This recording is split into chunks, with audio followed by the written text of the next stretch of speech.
Viewers and subscribers, please make sure to subscribe to Saga News TV and give a like and share, because if you don't, you will miss out a lot of news. 8 people were arrested last Wednesday following a major operation in Kingston, Trelawny. The operation was aimed at seized prohibited weapon and unauthorized ammunition, recovered stolen property, and lottery scamming and arrested wanted persons. The police say warrant was executed for lottery scamming and breaches of the Firearm Act. The operations target 7 sites, resulting in 8 persons being taken into custody. Additionally, 2 bags of vegetable matter resembling marijuana were seized along with 2 cellular phones containing lottery scamming. Police were on a murder scene along a section of St. Toulis River near the Manchester-Clarendon border, where a man was shot by an assailant on Sunday afternoon. The man's identity has not yet been ascertained. However, a police source said the man believed to be in his 20s. Preliminary reports are that shortly after 1 p.m., the man, who is said to have been a visitor in the area, was chased and shot by the assailant at the riverside.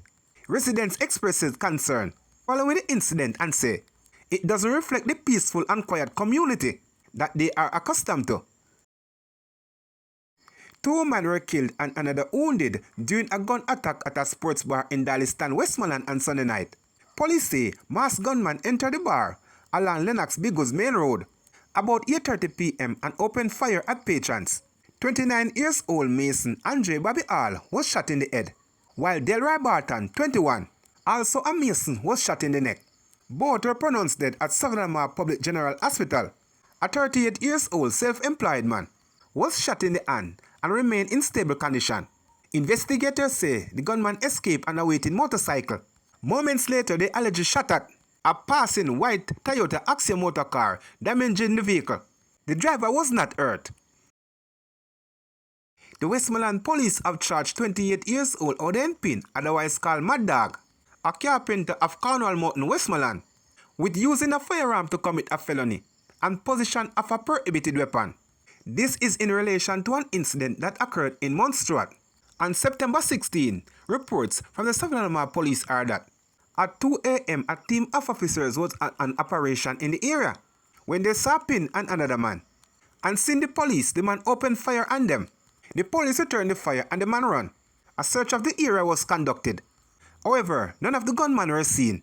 2 days later, Pin was taken into custody during an operation in Spanish Town, St. Catherine. He was subsequently charged after he was interviewed in the presence of his attorney.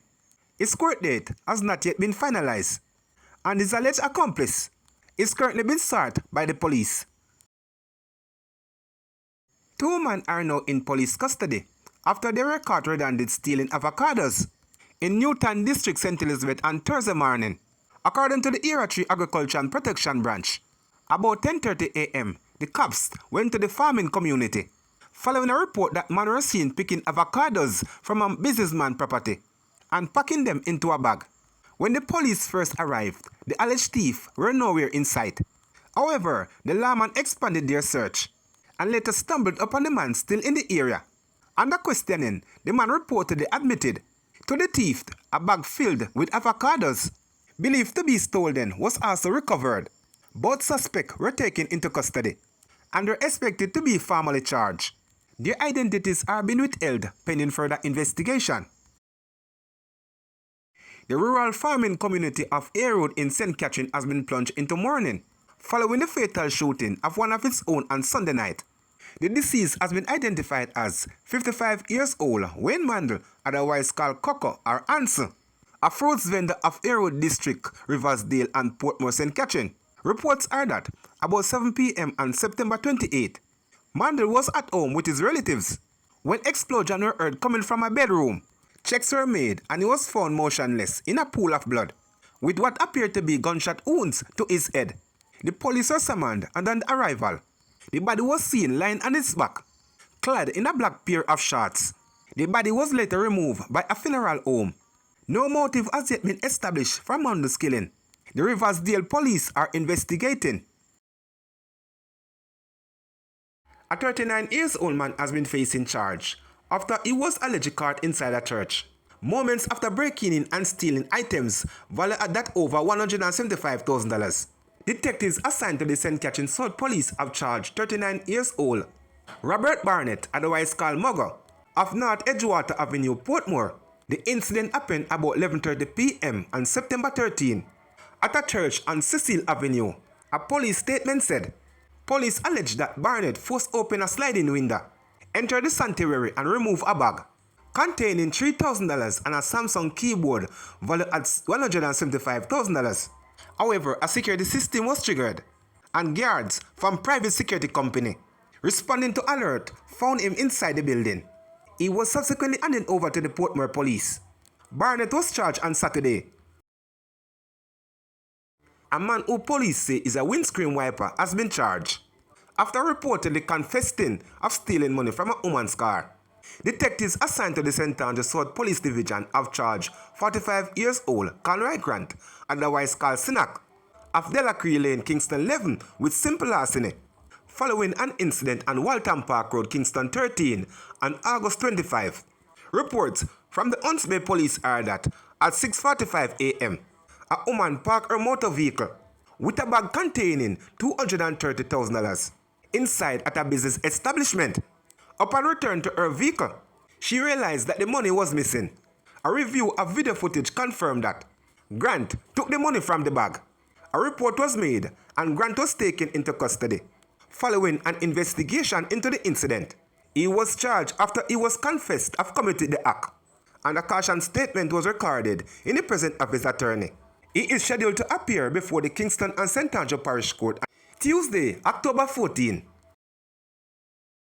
A Hanover rafter has found himself on the wrong side of the law after allegedly roughing up a man, smashing his belongings, and walking off with his cash during an heated altercation in Liti on Sunday. Charge is 37 years old Vivian Kingston, otherwise called Bumpy, of Liti, Hanover. He is facing counts of assault occasion, grievous body harm, malicious destruction of property, and simple larceny from the person. According to reports from the Hanover police, about 1:30 p.m., Kingston and another man got into an argument that quickly spread it out of control. During the clash, Kingston allegedly attacked the man, damaging his Samsung Galaxy A14 cellular phone and tearing his shirt. He is also accused of taking $12,000 from the man's pocket before leaving the scene. The total damage to the phone and shirt estimated at $30,000. The matter was reported to the police, and Kingston was later arrested and charged. His court date is been finalized.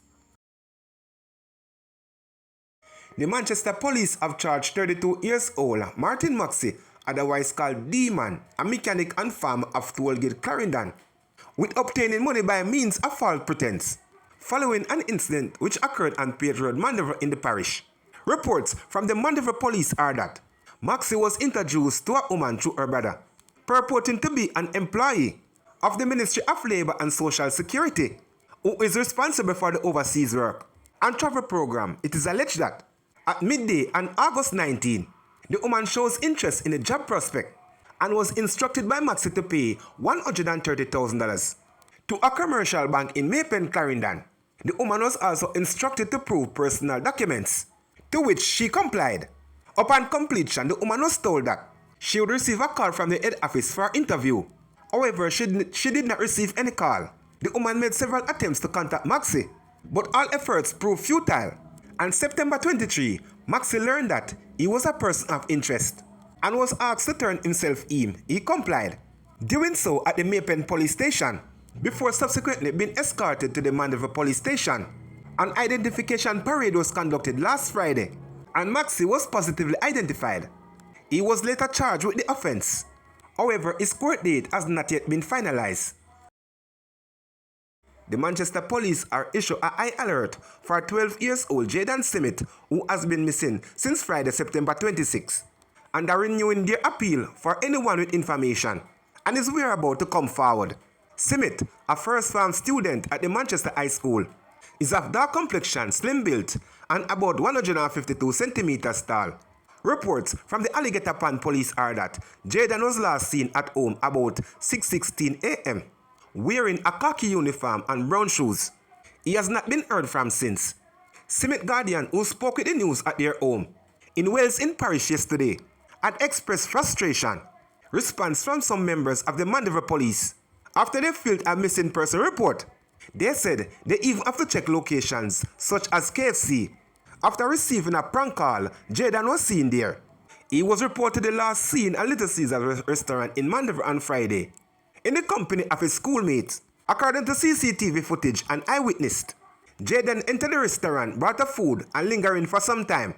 He was seen giving his umbrella to a friend, and reportedly told others he was waiting for a cousin.